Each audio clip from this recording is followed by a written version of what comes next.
All right, everybody, I'm back. No, baby, take your tablet in there. Take your tablet in your room.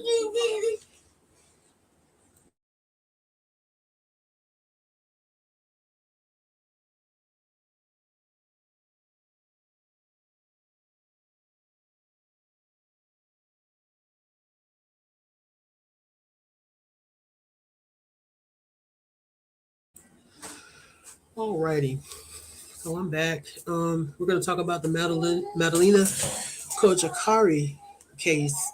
Um, I've been kind of loosely following it, so what I want to do is just kind of go back to the beginning and work our way forward. I got a couple of news articles and videos pulled up. Um, this case has a lot of twists and turns from what I can see so far. Hey, Sloopy, I am back. Um, so let's get started with the first article. I'm sure a lot of you guys are probably more familiar with this case than I am because I've been kind of out of the loop on the fringes. So this one says mother and stepfather arrested as police search for missing 11-year-old girl. I don't think that's the one that I wanted to do first.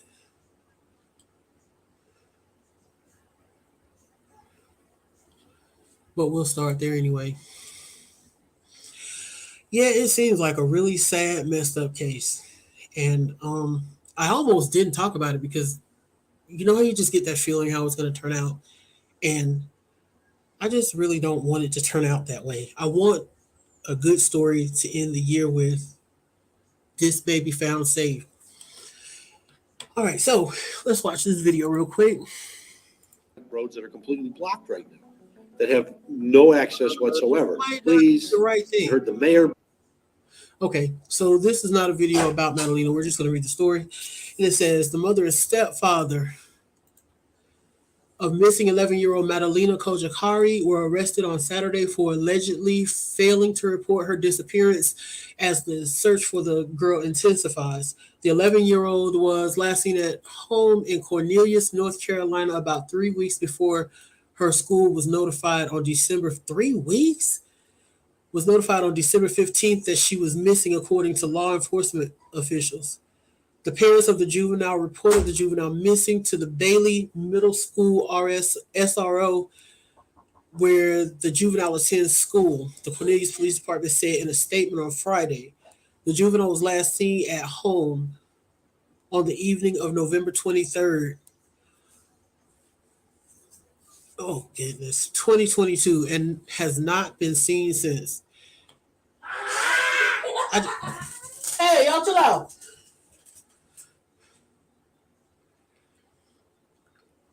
Such a beautiful girl.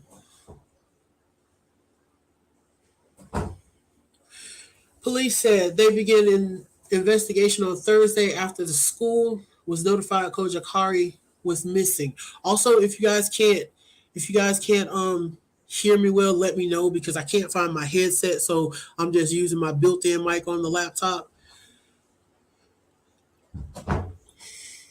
Cornelius police said Monday that the search is being expanded and now includes Lake Cornelius. The FBI is helping with the investigation. The girl's mother, Diana Kojakari, 37, and stepfather, Christopher Palmer, 60, were arrested on Saturday on the charge of failure to report the disappearance of a child to law enforcement. Is he her actual stepfather or is he just the mom's boyfriend? Oh my God, such a beautiful little girl. Look at those eyes. Both are being held at the Mecklenburg County Detention Center. North Carolina law requires parents or guardians to report missing children to law enforcement within, quote, a reasonable time, unquote. Kojakari had been wearing jeans, pink, purple, and white Adidas shoes, and a white t-shirt and jacket at the time of her disappearance. 3 weeks to report your kid missing? That just never sounds good to me. I mean, never.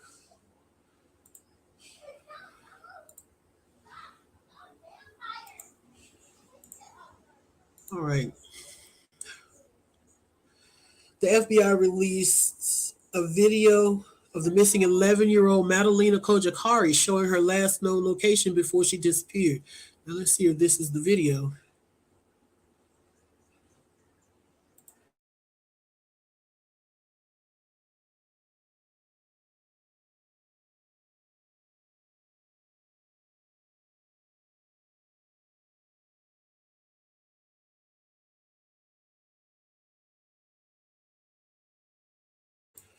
Nope, that is not the video. The FBI has released a video of missing 11-year-old Madalina Kojakari showing her last known location before she disappeared in North Carolina. The 20-second video shows a sixth grader wearing a plain t-shirt and a backpack, fixing her necklace and hair as she walks off a school bus shortly before 5 p.m. on November 21st. The video took place 2 days before she was last seen on November 23rd. Yeah, that is a good thing for that school bus video. This is the last time investigators have independent confirmation of when Madeline was last seen. She got off the bus on 11/21/22 at 4:59 p.m. We are seeking additional witnesses outside the family to narrow down the exact timeline of when she disappeared. So there's a still image of her on the bus, leaving the bus.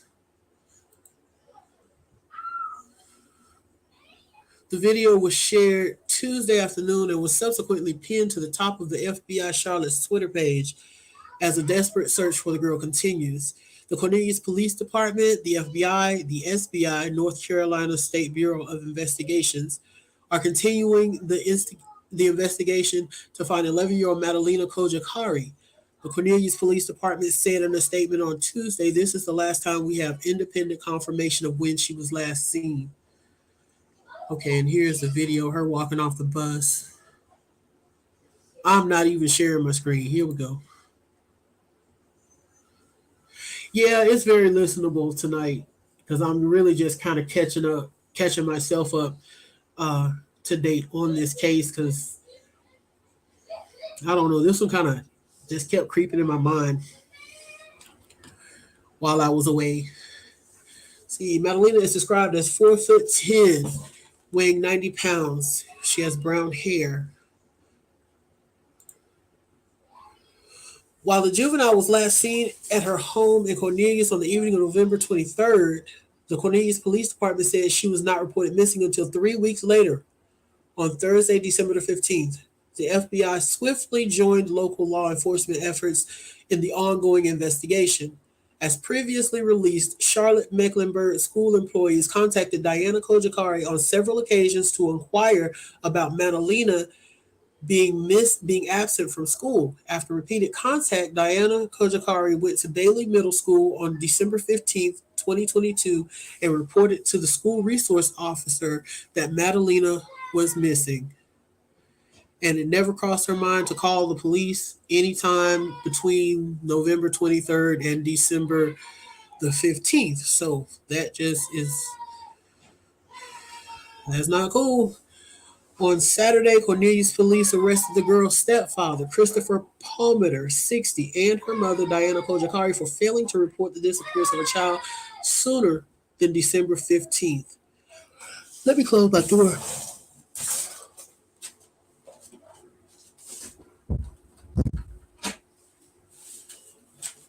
The girls are still in Christmas excitement mode. On Monday, the FBI's Charlotte office said it had expanded the search to include Lake Cornelius, an area just to the west of Cornelius. "There's nothing we won't do to find Madeline," the agency said in a tweet.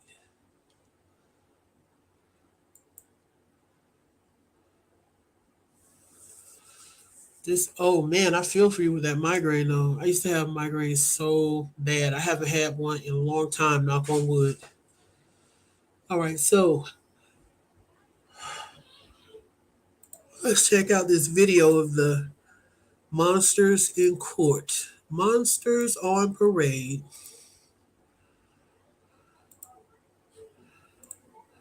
Police giving us some new insight into the search for missing 11-year-old Madalina Kojakari. Thanks. for joining us on your Tuesday. I'm Ryan. And I'm Alex Giles. Thanks for being here. The little girl hasn't been seen in more than a month now. Parents are accused of not reporting her disappearance. Now, just about 90 minutes ago, Cornelius police posted an update on social media saying they've developed and followed nearly 250 leads, not only here locally, but from across the country and around the world. They also described some of the links they've taken to find her. Take a listen. We went door to door to at least 245 homes, focusing on the Victoria Bay community where Madalina lives. We canvassed businesses and scoured through hours of surveillance video from all over the area. It was last week on Wednesday that Cornelius police returned to Madalina's home looking for clues to her disappearance. We saw at least a dozen officers going in and out of that home with evidence bags. Madalina's mother and stepfather on your screen right now, both being held in the Mecklenburg County Jail. They're both scheduled to face a judge again tomorrow. WBTV will be there to bring you any and all updates.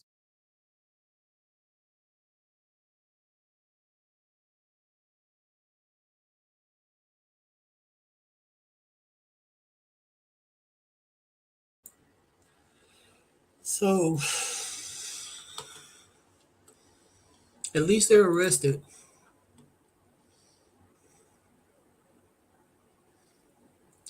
All right, so this may show the arrest report. I know, right? Some of these cases, it hangs out, it just drags out so long before there's an arrest made or a move made. I'm glad that they got arrested so soon. I just hope that them being arrested so soon leads to answers about Madalina and where she is. Hopefully one of them will start talking, hoping to get a deal or something. So let's get this next one up. It's about the police report.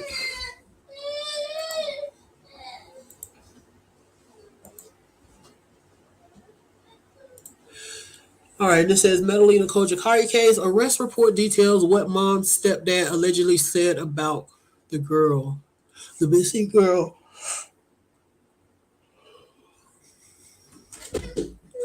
I don't want to read through all of this. I really want to get to the arrest report, which is probably all the way down here at the bottom, and it's not.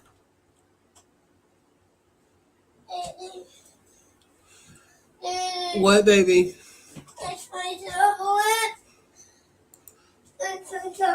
You took it in there. Go that way, Bubba.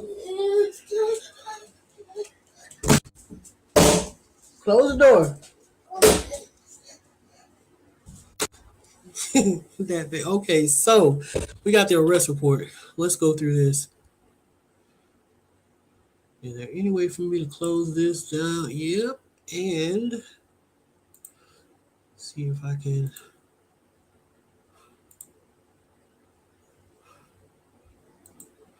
Okay, good enough. All right, Mecklenburg County Arrest Processing Center.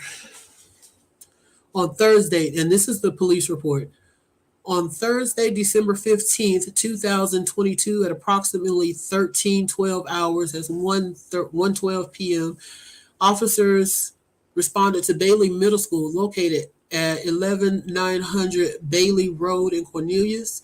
The complainant, Diana Kojakari, who resides at 18413 Victoria Bay Drive in Cornelius, reported her juvenile daughter, Madalina Kojakari, has been missing since approximately 1200 hours on Tuesday, November 22nd, 2022. On Monday, so she went missing around noon, way back on November 22nd. She didn't think to report this kid missing when she didn't come back home after dark or before dark or something. I wonder how people actually think that their stories are gonna. I mean, how is anybody gonna believe stories that just don't make sense? I mean, I'm one paragraph in and I'm already like, no, ding, ding, ding, ding, ding. Okay, on Monday, December 12th, 2022, at approximately 1400 hours, Bailey Middle School Resource Officer Jay Nobles attempted a home visit with sixth grade school counselor Miss D. Lampkin in reference to Madalina Kojakari. Mrs. Lampkin stated Madalina Kojakari has not been to school since Monday, November 21st, 2022. There was no answer at the door, and a truancy packet was left by Mrs. Lampkin. If anybody knows what is included in a truancy packet off the top of your head, please let me know, because I've never actually even heard of that. Of course, I've never had to deal with truancy either by me or by my kids. Let's see. On Wednesday, December 14th, Mrs. Lampkin advised Madalina Kojakari's mother, Diana Kojakari, called her requesting a meeting in reference to Madalina. Mrs. Lampkin advised Diana Kojakari, stated she would bring Madalina to school on Thursday and meet with Mrs. Lampkin in reference to the truancy. So she did respond to the packet, promising to bring the child, probably just delaying and buying time. Okay, I need to be sharing this other screen, the police report. So let me stop sharing that and share this. I'm getting the hang of it back. It's been a month. On Thursday, December 15th, 2022, Diana Kojakari arrived at the school without Madalina and met with Mrs. Lampkin. Mrs. Lampkin requested Officer Nobles step into the meeting. When Officer Nobles arrived, Mrs. Lampkin and Diana advised me that Madalina has been missing since Tuesday, November 23rd, 2022, at approximately 1200 hours. Officer Nobles spoke to Diana Kojakari, who advised she last saw Madalina on Wednesday, November 23rd, 2022, at 2200 hours. 2200 hours, that's 10 p.m. Okay. So up here she's saying, let me go back here. I thought I read that. The complainant, Diana Kojakari, who resides at blah, blah, blah, reported her juvenile daughter, Madalina Kojakari, has been missing since approximately 1200 hours on the 22nd of November, Tuesday, November 22nd. Now down here, she's saying that Madalina has been missing since Tuesday, November 23rd, at approximately 1200 hours. And then she says 10 p.m. This is ridiculous. Sherry, hey, Merry Christmas, Happy New Year.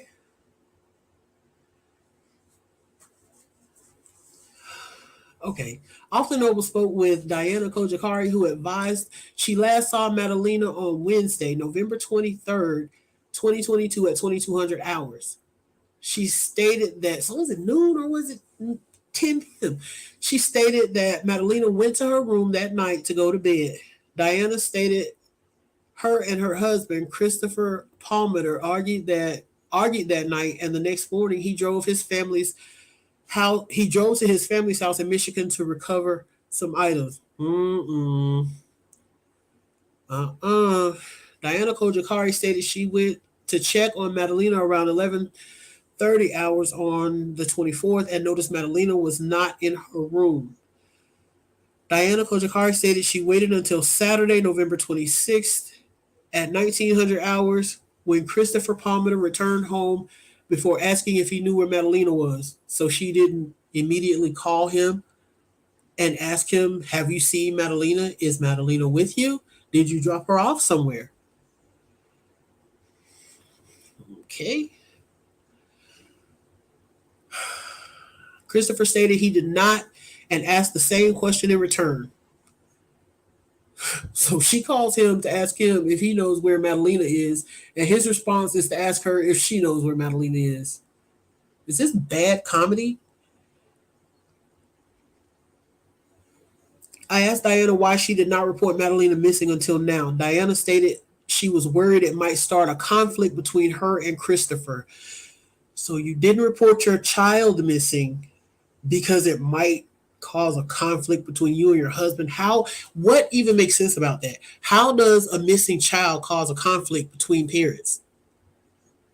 Like, what is there for you to fight about? That just doesn't even make any sense to even say that. Like, Okay, but then again, we know that these monsters are never as bright as they think they are. Officer Nobles requested she contact Christopher and have him come to the school. Officer Nobles then contacted Detective G. Patterson and Detective B. Nichols for assistance. On Thursday, December 15th, 2022, Chris Palmer stated that on 11/23/2022, he left his residence to make a trip to Michigan to pick up items. He advised that he did not see Madalina the day he left and believed that the last time he saw her was a week before his trip. So she went to bed at 10 o'clock on the 23rd, but the last time he saw her was a week ago.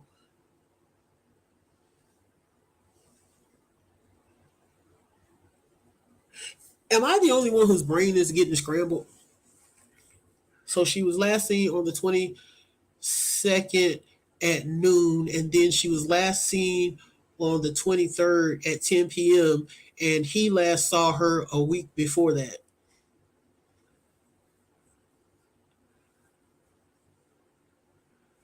Chris told Diana Chris told Diana that he did not know where Madalina was either. Chris stated that he asked Diana if she had hidden Madalina and if she had hidden her. And Diana asked Chris if he had hidden Madalina, and they both said no. Chris did not report her missing to the police at the time. Chris stated he spoke with Diana several times about Madalina's whereabouts over the next 3 weeks, and both stated they did not know where she was, but they did not contact police to report Madalina missing. So for 3 weeks, they were just basically repeating questions at each other. Do you know where she is? No. Do you know where she is? Did you hide her? No. Did you hide her? I don't know. I don't know where she is. Do you know where she is? This is like a who's on first, but not funny at all. Okay. And that is it. They only posted page 5 of 6. Seems like there should be more to this, but we get the basic gist of the story. Everybody's playing dumb. I know the inconsistencies, like they can't even stick to a day, let alone a time. And Chris's story is a whole week's different than Diana's. And then you spend an additional week constantly asking each other the same questions, the same 2 questions. Do you know where she is? Did you hide her? No. How about you? It's not it's not sounding good. All right, next up.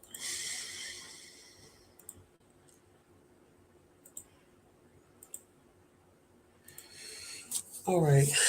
One of these has a video that I wanted to play, which is why I'm still going through all of them, but we pretty much got the gist of it already. Like, okay, Madalina disappeared. Let me refresh the page. This is the video.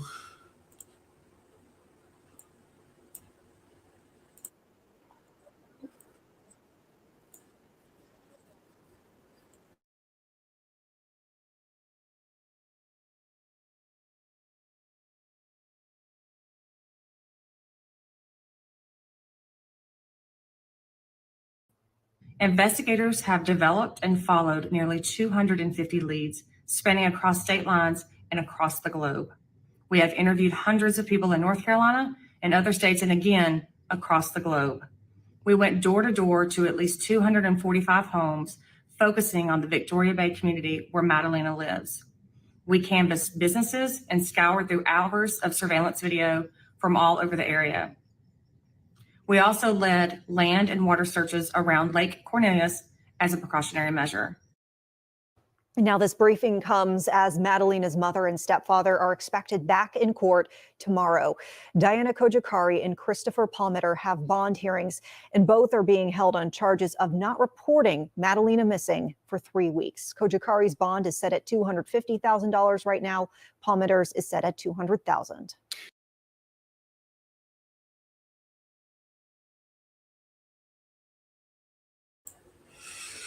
Boy, this is just so sad. Another story like this, man.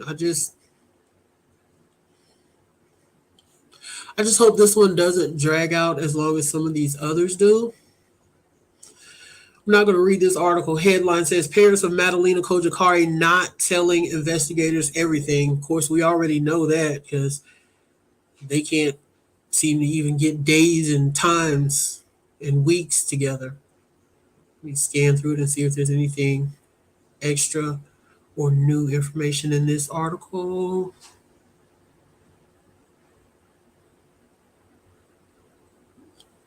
Nothing new in that article. This I wanted to share with you guys, and then I guess I might just call it after this. But apparently, the family wrote a letter, an open letter. Sorry, I got busted. I'm here busted. Make it quick and close the door, please. I definitely did. I will say. Thank you very much. I love you. What are you doing, Gigi? I'm live. Close the door, please. Tell me to say hi again. Gabby says hi, everybody. You can say hi. Hi. Oh, you're so silly. Of course. Okay, bye. Close the door. Why did the chicken go through? Close the door. Why did the chicken run through to get to the other side? Close the door. Get to the other side. Close the door. Other side. Nobody wants to hear corny chicken Why jokes. the chicken go? If you go to the other side. Grandma Sherry said, "Hey, Gabby." All right. Here we go. Why did Let's the get this chicken up there. run to get to the other side? All right. Family of missing Madalina Kojakari pens handwritten note. Devastated as search continues for North Carolina. In North Carolina. So I'm not going to read that article, but I'm going to read the letter, and I'm going to share that with you. It's actually a handwritten letter.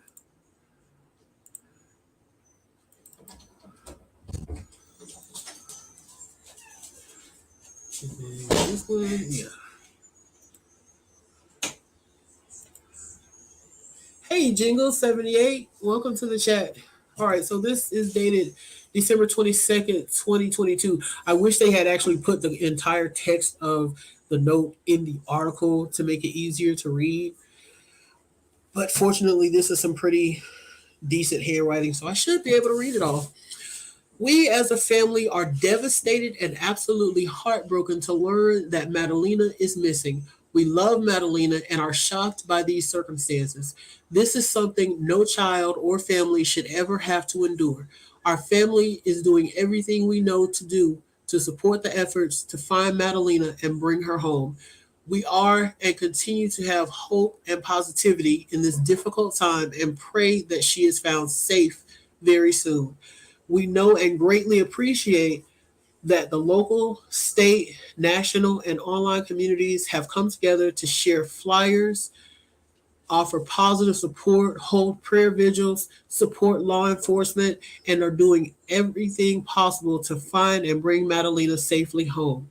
We are also we also we are also appreciative of all the efforts, endless hours, and boots on the ground of the local, state, and federal law enforcement agencies involved with the same goal. Madalina is a beautiful, smart, kind, and loving 11-year-old girl with greatness in her future.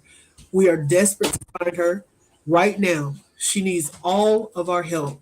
We ask for your continued positive support in sharing far and wide the posters and pictures of Madalina. Each and every share may be one step closer to finding her. If you believe you have seen Madalina or have any information related to her whereabouts, please contact your local law enforcement agency or the Cornelius, North Carolina Police Department and come forward with this information. Anything may help. Our family would like to express sincere gratitude to each and every one of you for your support. Our family will continue to do everything we know and learn to do for Madalina's safe return home. Blessings. I'm just assuming that this letter was not written by her mother or her stepfather. I don't even think they could write a coherent letter like this. So let me see if I can skim through this article and see who wrote this letter.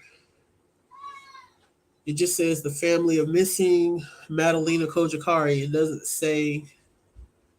It doesn't specify mom's side, dad's side.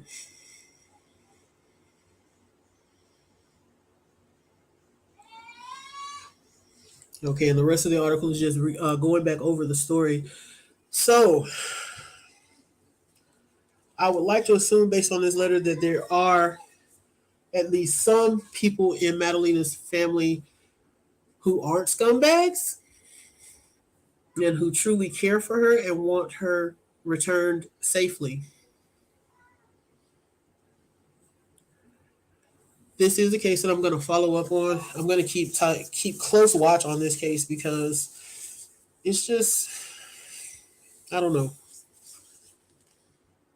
I'm not going to call it. We're going to hope that she is found safe and returned to the part of the family that loves and cares for her. And hopefully, the mother and the stepfather will get everything they deserve, both in the judicial system and in life in general. Hopefully, they will not walk free again until Madeline is found safe. And if she is not found safe, then hopefully they'll never walk outside the prisons or jails ever again. I ain't gonna lie. Sometimes when I cover these cases or when I'm reading about cases that I follow, I just wish that like you qualify for the DP if your kid comes up missing and you do something stupid like not report them for 3 weeks or make one of those ridiculous they disappeared in the middle of the night fully dressed with shoes on police reports. Volcanoes, yes, volcanoes for these people. Throw them in. Hawaii got 2 erupting right now. Can we ship them over there?